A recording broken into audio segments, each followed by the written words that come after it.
అయితే ఈ మధ్య కాలంలో పొల్యూషన్ వల్ల అంటే గాలిలో గూడా కొంచెం పొల్యూట్ అవ్వడం వల్ల గూడా ఆ హెయిర్‌ని మనం పీల్చుకున్నప్పుడు కూడా హార్ట్ అటాక్ వస్తుందంటారా? చాలా మందిలో హ్మ్. అయితే ఈ అపోహ అయితుంది. అది ఎంతవరకు నిజమంటారు? ఇప్పుడు ఎయిర్‌లో పొల్యూషన్ లేదు. పొల్యూషన్‌లోనే ఎయిర్ ఉంది. అంత పొల్యూటెడ్ ఉంది మన అట్మాస్ఫియర్. ఓకే. అంటే ఓకే. ఇది కూడా హార్ట్ మీద ప్రభావం చూపిస్తుందంటారా? డెఫినైట్‌లీ. డెఫినైట్‌లీ. హ్మ్. మనకి ఏక్యూఐ అని ఒక చిన్న ఇండెక్స్ ఉంటుంది. ఎయిర్ క్వాలిటీ ఇండెక్స్ అని. హ్మ్. సో, మనము వరల్డ్ వైడ్ కంట్రీస్‌లో ఇండియా టాప్ ర్యాంకింగ్‌లోనే ఉంది. వెన్ ఇట్ హ్మ్. Comes to pollution. హ్మ్. ఓకే. బయటికెళ్ళి మనం మార్నింగ్ ఇప్పుడు వింటర్ సీజన్స్ అది ఫాగ్ అనుకుంటాం. మంచు హ్మ్. కురుస్తుంది అనిపిస్తుందా? మంచు కాదు. అది స్మాగ్ అది. హుహు. అది చాలా వరకు మనకి ఎయిర్‌లో ఈ బిఫోర్ డే గాని, ఆ నైట్ అంతా ఆహ్, స్మోక్ అదంతా కలిసి వచ్చేది అదంతా. It's not healthy. హ్మ్. యాహ్! చెప్పినట్టు ఇందాక మనం డిస్కస్ చేసినట్టు పొల్యూషన్ వల్ల గూడా హార్ట్ అటాక్ రిస్క్ పెరుగుతుంది. నాట్ హ్మ్. జస్ట్ హార్ట్ అటాక్, హ్మ్. బ్రెయిన్ స్ట్రోక్ కానీ, బ్లడ్ ప్రెషర్స్ గానీ, హ్మ్. సో వేరియస్ రిస్క్ పెరుగుతున్నాయి. ఎందుకంటే పొల్యూషన్ వల్ల దాంట్లో చిన్న మైక్రో పార్టికల్స్ ఉంటాయి. హ్మ్. ఓకే. అవి మనకు యూజువల్‌గా మనం బ్రీత్ చేసే దాంట్లో ఫిల్టర్ అవ్వవు. యూజువల్‌గా మన రెస్పిరేటరీ ట్రాక్ట్, మన విండ్ పైప్ ఇదంతా సిస్టమ్ అంతా ఈ లార్జ్ మాలిక్యూల్స్ అంటే పెద్ద పార్టికల్స్‌ని ఫిల్టర్ ఔట్ చేసేస్తుంది. ఇవి ఎంత మైక్రో పార్టికల్స్ అంటే మన విండ్ పైప్‌లో నుంచి ఊపిరితిత్తులోకెళ్ళి అక్కడి నుంచి బ్లడ్ స్ట్రీమ్‌లో కలిసి హ్మ్. అండ్ ఆబ్వియస్లీ దిస్ పొల్యూటెంట్స్ అవి ఇన్‌ఫ్లమేషన్ సెట్టించేస్తాయి.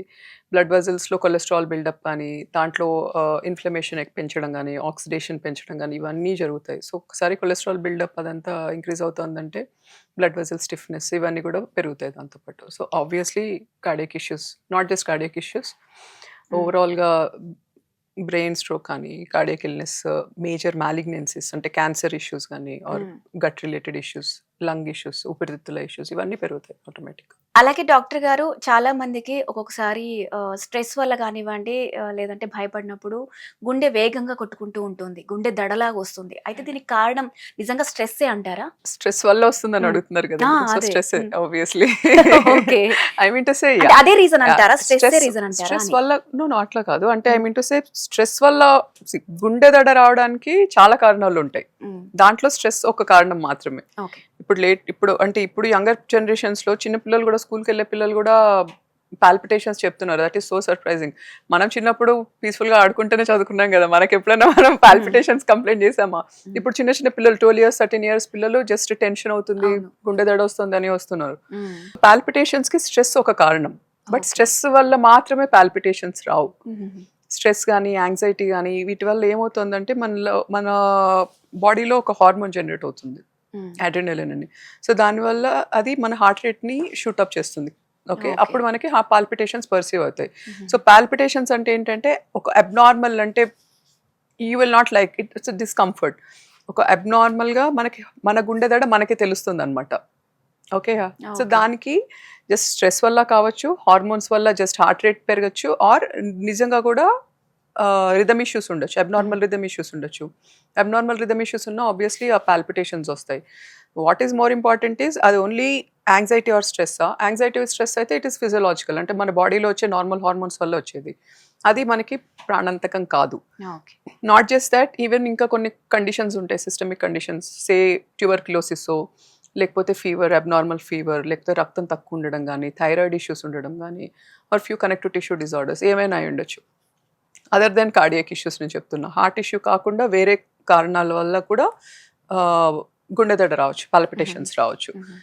సో, బేసిక్‌గా మనం రూల్ ఔట్ చేసుకోవాల్సింది ఫిజియోలాజికల్‌లా అంటే సెకండరీ టు స్ట్రెస్సా ఆర్ యాక్చువల్లీ ఏమన్నా జబ్బు ఉందా? హ్మ్. జబ్బు ఉంటే అది హార్ట్‌కి సంబంధించిన జబ్బా? లేదా వేరే ఇంకేమైనా సిస్టమిక్ కాజ్ అంటే జనరల్‌గా బాడీలో ఇంకేమైనా కండిషన్స్ ఉన్నాయా? హ్మ్. సో, ఆ 2 డిఫరెన్షియేట్ చేసుకోగలగాలి. సో, ఒకవేళ స్ట్రెస్ రిలేటెడ్ అయితే యూజువల్‌గా స్ట్రెస్ రిలాక్సేషన్ టెక్నిక్స్ అంటాం గదా! సో, హ్మ్. మెడిటేషన్ గాని, ఎక్సర్‌సైజ్ గాని వీటితో తగ్గుతుంది పాల్పిటేషన్.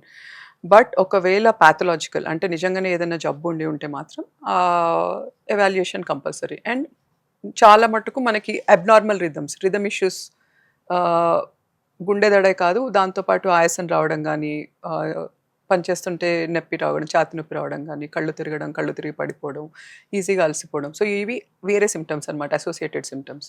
ఒకవేళ ఓకే. స్ట్రెస్‌కి సంబంధించినవి కాకపోతే. హ్మ్. స్ట్రెస్‌కి సంబంధించినవయితే ఆ స్ట్రెస్‌ఫుల్ ఈవెంట్ అయిపోగానే సే ఏదో స్టేజ్ మీద ఏదన్నా ఉందనుకోండి, స్పీచ్ ఉందనుకోండి, ఇప్పుడు మీరు ఇంటర్వ్యూ తీసుకుంటున్నారు మీకుందనుకోండి. సో, ఎనీథింగ్ అది ఇట్స్ ఫిజియలాజికల్. సో దానివల్ల మనకి హామ్ ఉండదు. అంతెందుకు excess caffeine also, excess caffeine intake కూడా, కాఫీ ఇంటేక్ వల్ల కూడా హార్ట్ రేట్ పెరగచ్చు. సో అసోసియేటెడ్ సిమ్టమ్స్, వేరే సిమ్టమ్స్ ఏమన్నా ఉంటే then medical evaluation compulsory. Okay. అలాగే డాక్టర్ గారు, క్యాత్ ల్యాబ్ అంటే ఏంటి? అక్కడ ఏం చేస్తుంటారు మీరు? క్యాత్ ల్యాబ్ కార్డియాలజిస్ట్కి it's like a second home, రెండో ఇల్లు లాగా. అంటే మేము చేసే కేసెస్, ప్రొసీజర్స్ అన్ని క్యాత్ ల్యాబ్లోనే. సింపుల్గా అర్థం చేసుకోవాలంటే ఆపరేషన్ థియేటర్ లాగా. ఆపరేషన్ థియేటర్ లాగా, కాకపోతే కార్డియాలజిస్ట్ చేసే పని కి నైఫ్ అవసరం ఉండదు. నైఫ్ అవసరం లేకుండా చేస్తాం యూజువల్గా. చేతికి ఉన్న రక్తనాళాలు, కాళ్ళకు ఉన్న రక్తనాళాలు, లేకపోతే మెడలో రక్తనాళాలు, వీటి నుంచి మనం ప్రొసీజర్స్ ఫినిష్ చేస్తాం అనమాట. అంటే ఛాతీ ఓపెన్ చేసి చేయకుండా. సో ఇవన్నీ మనం క్యాత్ ల్యాబ్లో చేస్తాం. సో బేసికలీ క్యాత్ ల్యాబ్లో you will have a table ఉంటుంది, మానిటర్స్ ఉంటాయి, సీరియల్ మానిటర్స్ ఉంటాయి, full cath lab nursing and cath lab technician. Okay, so it's an army. ఒక డాక్టర్ వెళ్ళి లోపల ఏం చేయలేరు. నర్సెస్ కావాలి, స్క్రబ్ నర్స్ కావాలి, క్యాత్ ల్యాబ్ టెక్నీషియన్ కావాలి, పేషెంట్ టేబుల్ ఉంటుంది, ఒక సియామ్ ఉంటుంది. సో బేసిక్గా వీ వర్క్ అండర్ రేడియేషన్లో పనిచేస్తాం. సో లోపలికి వెళ్ళేటప్పుడు కూడా రేడియేషన్ గేర్ ఉంటుంది completely.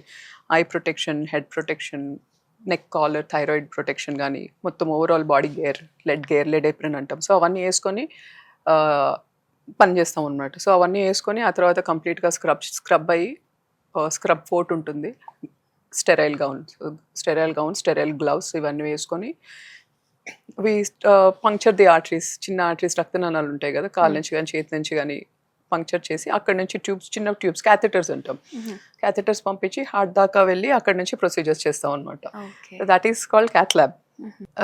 Minimally invasive procedures, major procedures actually life saving procedures, కానీ చెస్ట్ ఓపెన్ చేసి చేయకుండా కాళ్ళ నుంచి, చేతి నుంచి, బ్లడ్ వెజల్స్ నుంచి చేస్తాం. సో క్యాత్ ల్యాబ్లో నాట్ జస్ట్ స్టెంటింగ్ అని కాదు, స్టెంటింగ్ ఒకటి, వాల్ రీప్లేస్మెంట్ థెరపీస్ కానీ, ఆర్ రిథమ్ ఇష్యూస్ ఉన్న వాళ్ళకి పేస్ మేకర్స్ అవన్నీ కానీ. సో ఈ ప్రొసీజర్స్ అన్ని మనం క్యాత్ ల్యాబ్లో చేసేస్తాం. అండ్ బై బర్త్ వచ్చే చిన్న చిన్న హోల్స్ అవి ఉంటాయి కదా, ఆ క్లోజర్స్ కానీ, మెనీ అదర్ ప్రొసీజర్స్ ఓపెన్ చేయకుండానే చేసేస్తాం. అలాగే రెడ్ వైన్ తాగితే హార్ట్ స్ట్రోక్ రావని అంటూ ఉంటారు, అది ఎంతవరకు నిజం అంటారు? It's rather myth. అది ఓవర్ స్టేటెడ్ ఫ్యాక్ట్ అది. అంటే కొన్ని స్టడీస్ ఏం చూపించాయంటే, రెడ్ వైన్లో ఉండే కొన్ని యాంటీ ఆక్సిడెంట్స్ ఉంటాయి, వాటి వల్ల గుండె రక్తనాళాల్లో ఇన్ఫ్లమేషన్ తగ్గి సో హార్ట్కి ప్రొటెక్షన్ కలుగుతుంది అనేది కొన్ని స్టడీస్ ఉన్నాయి. కాకపోతే దాంట్లో మిస్ చేసిన మోస్ట్ ఇంపార్టెంట్ పాయింట్ ఏంటి అంటే, యూజువల్గా హెల్త్ కోసం రెడ్ వైన్ కన్స్యూమ్ చేసేవాళ్ళు కొంచెం డైట్ కాన్షియస్గా ఉంటారు. So kind of Mediterranean diet అని, నార్డిక్ డైట్ అని కొన్ని డైట్ ఫార్మ్స్. సో ఆ డైట్స్లో ఏంటంటే they focus more on fresh fruits కానీ, వెజిటబుల్స్ కానీ, ఈ నాన్ ప్రాసెస్డ్ ఫుడ్ మీద ఎక్కువ ఫోకస్ ఉంటుంది. సో ప్రాబబ్లీ ఆ డైట్ కూడా ఎంతో కొంత contributory factor. But not only red వైన్లో ఉండే యాంటీ ఆక్సిడెంట్స్ వల్ల మనకి హార్ట్ బెనిఫిట్ అవ్వాలంటే మనకి చాలా ఫుడ్స్ ఉన్నాయి, యాంటీ ఆక్సిడెంట్ రిచ్ ఫుడ్స్. మనకి ఇప్పుడు తీసుకునే ఫ్రెష్ ఫ్రూట్స్లో కానీ, వెజిటబుల్స్లో కానీ మనకి దాంతో ఎంత బెనిఫిట్ ఉంటుందో దీంతో కూడా అంతే బెనిఫిట్ ఉంటుంది. అంటే ఏమవుతుందంటే పీపుల్ అది మెజర్ చేసుకోలేరు. No doctor will suggest take alcohol. Heart health కోసం మందు తాగని ఏ డాక్టర్ చెప్పరు. ఓకే, ఆ బ్యాలెన్స్ ఎక్కడో ఒకటి తప్పుతుంది. వాళ్ళ ఆ థిన్ లైన్ ఆఫ్ డిఫరెన్స్ ఉంటుంది కదా. అంటే మోడరేట్ ఆల్కహాల్ కన్సంప్షన్ అంటే if it is a male, మగవాళ్ళు అయితే 2 drinks, ఆడవాళ్ళు అయితే 1. సో దాంతో స్టిక్ అవ్వరు. అది ఎట్లయినా లిమిట్ ఎక్సీడ్ అవుతుంది. సో దానివల్ల ఎక్సెస్ ఆల్కహాల్ ఇంటేక్ వల్ల వచ్చే ఇంప్లికేషన్స్ ఎక్కువ. మనం ఒక 1 glass ఆఫ్ వైన్ కంటే దీనికి అటు ట్రిప్ అయిందంటే వచ్చే హెల్త్ ఇంప్లికేషన్స్ చాలా ఎక్కువ ఉంటాయి. So it's a myth. So consuming okay, 1 glass of wine is okay, but దానివల్లే కార్డియాక్ బెనిఫిట్స్ ఉంటాయి, అది ఖచ్చితంగా కన్స్యూమ్ చేయాలి. అలాగే డాక్టర్ గారు, 50 ఏళ్ల పైబడిన వారు ఆస్పిరిన్ తీసుకోవచ్చు అంటారా? అంటే మీరు సిఫారసు చేస్తారా? యాజ్ అ రొటీన్ ఆస్పిరిన్ బేసిక్గా బ్లడ్ థిన్నర్. ఒకసారి హార్ట్ కార్డియాక్ స్ట్రోక్ లేకపోతే బ్రెయిన్ స్ట్రోక్ వచ్చిన వాళ్ళకి ఖచ్చితంగా వాడాలి. ఓకే, ఇంతకు ముందు ప్రాక్టీస్ ఎలా ఉండేదంటే మోస్ట్ ఆఫ్ ద డాక్టర్స్ 50 ఏళ్ళు పైన పడ్డ వాళ్ళు లేకపోతే బీపీ షుగర్ ఉన్న వాళ్ళకి బై డిఫాల్ట్ అందరికీ బ్లడ్ థిన్నర్ ఇచ్చేసేవాళ్ళు. బ్లడ్ థిన్నర్ ఒకటి, కొలెస్ట్రాల్ మెడికేషన్ ఒకటి. సో దాన్ని ప్రైమరీ ప్రివెన్షన్ అంటాం. అంటే ఈ అటాక్ రాకముందే ఏదైనా మనం స్టార్ట్ చేస్తున్నాము అంటే దాన్ని ప్రైమరీ ప్రివెన్షన్ అంటాం. కానీ ఆ తర్వాత మనకు తెలిసింది ఏంటంటే ఇండికేషన్ లేకుండా, అంటే ఆల్రెడీ ఒక హార్ట్ స్ట్రోక్ బ్రెయిన్ స్ట్రోక్ లేకుండా జస్ట్ బ్లడ్ థిన్నర్ ఇచ్చే వాళ్ళకి at the end of the day it is blood thinner. So bleeding issues ఉంటాయి. సో వయసు పైన పడుతున్న కొద్దీ బ్లీడింగ్ రిస్క్ పెరుగుతుంది. సో అట్లా వచ్చే బ్లీడింగ్ రిస్క్ చాలా ఎక్కువ ఉంది దానివల్ల. అందుకనే ఇప్పుడు కరెంట్ ప్రాక్టీస్ ఏంటి అంటే ఇకోస్ప్రిన్ ప్రైమరీ ప్రివెన్షన్కి ఇవ్వట్లేదు. ఆల్రెడీ ఒకసారి హార్ట్ స్ట్రోక్ వచ్చిన వాళ్ళకి బ్రెయిన్ స్ట్రోక్ వచ్చిన వాళ్ళకి yes it is indicated, it is the indication. కానీ రాకముందే యాజ్ ప్రొటెక్షన్ కోసం నో. దానికంటే ఎక్కువ షుగర్, బీపీ, కొలెస్ట్రాల్ వీటి మీద ఎక్కువ ఫోకస్ పెట్టుకొని అవి కంట్రోల్లో ఉన్నాయో లేదో చూసుకుంటే దానివల్ల వచ్చే బెనిఫిట్ ఎక్కువ, rather than only blood thinner మీద ఉండేదానికంటే. బ్లీడింగ్ రిస్క్ ఎక్కువ. సో ఇప్పుడైతే ప్రైమరీ ప్రివెన్షన్ కోసం ఇవ్వట్లేదు. అలాగే హార్ట్కి కొబ్బరి నూనె మంచిది అంటారు, నిజమే అంటారా? Again myth, overrated fact. No. కొన్ని స్టడీస్ ఏంటి అంటే మళ్ళీ అగైన్ కోకోనట్ ఆయిల్ మంచిది అని అన్నారు. బట్ కోకోనట్ ఆయిల్ ఎక్కువ మోతాదులో కన్జ్యూమ్ చేసిన వాళ్ళకి దానివల్లనే హార్ట్ ఇష్యూస్ కానీ, బ్రెయిన్ స్ట్రోక్స్ కానీ, గట్ క్యాన్సర్స్ ఇవన్నీ వచ్చే రిస్క్ ఎక్కువ ఉంటుంది. అవి చాలా స్టడీస్ చూపించాయి. ఎందుకంటే దాంట్లో సాచురేటెడ్ ఫ్యాట్స్ ఎక్కువ ఉంటాయి కోకోనట్ ఆయిల్లో. సాచురేటెడ్ ఫ్యాట్స్ ఎక్కువ ఉన్నాయంటే ఆటోమేటిక్గా ఎల్డిఎల్ కొలెస్ట్రాల్ కూడా పెరుగుతుంది. సో మనకు తెలిసి ఎల్డిఎల్ కొలెస్ట్రాల్ చాలా జబ్బులకి మూల కారణం. దానివల్ల ఇన్ఫ్లమేషన్ పెరుగుతుంది, ఆక్సిడేటివ్ స్ట్రెస్ పెరుగుతుంది, ఫ్రీ రాడికల్ ఆక్సిజన్ డ్యామేజ్ ఇవన్నీ పెరుగుతాయి ఎల్డిఎల్ కొలెస్ట్రాల్ వల్ల. సో నో, కోకోనట్ ఆయిల్ దాంట్లో మీడియం చైన్ ట్రైగ్లిజరైడ్స్ అనే ఒక కాంపోనెంట్. సో ఇవన్నీ సబ్ కాంపోనెంట్స్ ఆఫ్ కొలెస్ట్రాల్ అండి. ఓకే, అవి కొంచెం ఎక్కువ ఉంటాయి. సో ఎంతో కొంత బెనిఫిట్ ఉందని అది ఒక కాన్సెప్ట్ అంతే. అంతేగాని మంచిది కదా అని లీటర్ కొబ్బరి నూనె తాగుతా అంటే కరెక్ట్ కాదు.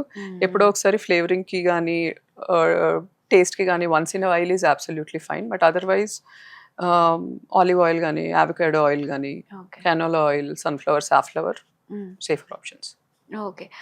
ఒకవేళ డాక్టర్ గారు హై బీపీ ఒకవేళ ఉంటే గనక అది మనకు తెలియకుండా కూడా ఉండొచ్చు అంటారా? Yes, absolutely. Blood pressure or hypertension silent killer అంటాం దాన్ని. సైలెంట్ కిల్లర్ అని దేనికి అంటాము అంటే చాలాసార్లు బ్లడ్ ప్రెషర్ ఉన్నట్టు మనకి తెలీదు. అండ్ చాలామంది పేషెంట్స్కి అది బయటపడేసరికి కాంప్లికేషన్తోనే అడ్మిట్ అవుతారు హాస్పిటల్లో. సే మేజర్ హార్ట్ అటాక్, లేకపోతే హార్ట్ ఫెయిల్యూరో, కిడ్నీ షట్ డౌన్ అయ్యి, లేకపోతే major brain attack or kidney shut down మాట్లాడుకున్నాం. సో ఇట్లాంటి ఎండ్ ఆర్గన్ డ్యామేజ్ అంటాం. సో వాళ్ళు హాస్పిటల్కి వచ్చేసరికి ఏదో ఒక ఎండ్ ఆర్గన్ డ్యామేజ్ అయ్యి ఉంటుంది. అంటే వాళ్ళల్లో ఎప్పటి నుంచో బ్లడ్ ప్రెషర్ హై ఉండుంటుంది, బట్ చెక్ చేసుకొని ఉండుండరు. యాక్చువల్గా BP by norms anything above 130 పైన వాల్యూ ఉంటుంది కదా, పైన వాల్యూ 130 మిల్లీమీటర్స్కి పైన ఉంటే అది బ్లడ్ ప్రెషర్ కిందనే కన్సిడర్ అవుతుంది. అండ్ ఆ తర్వాత ప్రతి 10 millimetre increase in blood pressure, ఒక 10 మిల్లీమీటర్స్ పెరుగుతున్న కొద్దీ మనకు రిస్క్ ఆఫ్ హార్ట్ స్ట్రోక్ కానీ, బ్రెయిన్ స్ట్రోక్ కానీ, కిడ్నీ ఇష్యూస్ కానీ, విజన్ కంటి చూపు తగ్గడం, ఇవన్నీ రిస్క్ డబుల్ అవుతూ ఉంటాయి with every 10 millimetre increase in blood pressure. అంత ఇంపార్టెంట్ బ్లడ్ ప్రెషర్ చూసుకోవడం. మోస్ట్ ఆఫ్ ద టైమ్స్ అంటే it comes to as a surprise. 180 ఓపీకి వస్తారు నడుచుకుంటూ, 180/100 లేకపోతే 180, 200/100 అంత బ్లడ్ ప్రెషర్తో కూడా వాళ్ళు అబ్సల్యూట్లీ అసిమ్టమాటిక్ ఉంటారు. అసలు వాళ్ళకి ఏ ఇష్యూ ఉండదు. అక్కడే మనం చాలాసార్లు దెబ్బతింటాం. ఏంటంటే కళ్ళు తిరగడము, హెడేక్ ఉంటేనే బీపీ అనుకుంటారు చాలామంది, చెస్ట్ డిస్కంఫర్ట్ ఉంటేనే బీపీ ఉంటుంది అనుకుంటారు, అప్పుడే చూసుకుంటారు. అంటే ఇక్కడ క్వశ్చన్, హై బీపీ అంటే ఏ లెవెల్ వరకు ఉండాలి, నార్మల్ బీపీ అంటే ఎంత వరకు, లో బీపీ అంటే ఎంత వరకు ఉండొచ్చు? హై బీపీ దట్స్ ఇందాక అనుకున్నాం కదా, 130/80, 130 130 పైన వాల్యూ, కిందది 80. సో దీనికంటే ఎక్కువ ఉంటే that is considered as high blood pressure. 120 to 130 pre hypertension అంటాం, pre hypertension. And there is nothing like low BP. Low BP అంటాం కానీ there is nothing like low BP. అంటే lower వాల్యూస్కి మనకి cut down values ఉండవు. So ఇప్పుడు నాకు ఉందనుకోండి, నా బ్లడ్ ప్రెషర్ ఎప్పుడు చూసినా 90/60 ఉంటుంది. బట్ నేను ఆ బ్లడ్ ప్రెషర్తో కంఫర్టబుల్ ఉన్నా నేను, ఎందుకంటే నా హైట్కి కానీ ఆర్ బాడీ వెయిట్కి, ఏజ్కి, జెండర్కి తగ్గట్టు బ్లడ్ ప్రెషర్ ఫ్లక్చుయేట్ అవుతుంది, బాడీ తీరును బట్టి ఉంటుంది. ఓకే, అన్లెస్ అండ్ అంటిల్ ఆ బ్లడ్ ప్రెషర్ వల్ల మన కళ్ళు తిరిగి పడిపోవడము ఇంకేమన్నా సిమ్టమ్స్ ఉంటే తప్పితే లో బీపీని ట్రీట్ చేయక్కర్లేదు. ఓకే. లో బీపీని ట్రీట్ చేయక్కర్ అంటే మనం ఆ వాల్యూస్ చూసుకుంటూ "ఓ, నా బీపీ తక్కువ ఉంది, బీపీ తక్కువ ఉంది అంటే అనుకుంటూ రెగ్యులర్‌గా వాళ్ళకేం టాబ్లెట్స్ అట్లా అవసరం ఏమి లేదు, ఉండవు. అవసరం ఓకే. లేదు. హ్మ్. ఆ బ్లడ్ ప్రెషర్‌కి వాళ్ళ అన్ని ఆర్గన్స్ బాగానే పనిచేస్తున్నాయంటే మనం ఆ బ్లడ్ ప్రెషర్‌ని మెడల్ చేయక్కర్లేదు. You don't need to oh! Address okay. It. Okay. కాకపోతే లో బీపీ కాకుండా అన్లైక్ లో బీపీ, హై బీపీని మాత్రం అడ్రెస్ చేయాలండి. ఇనీషియల్‌గా pre hyper tension, early hyper tension stages ఉంటాయి కదా! సే హ్మ్. 120, 140 వరకు. At least life style modifications, dash diet, లో సాల్ట్ హ్మ్. డైట్, డైట్ ఫ్రూట్స్, వెజిటబుల్స్ ఎక్కువ ఉన్న డైట్ ఇవన్నీ ఖచ్చితంగా తీసుకోవాలి. ఓకే.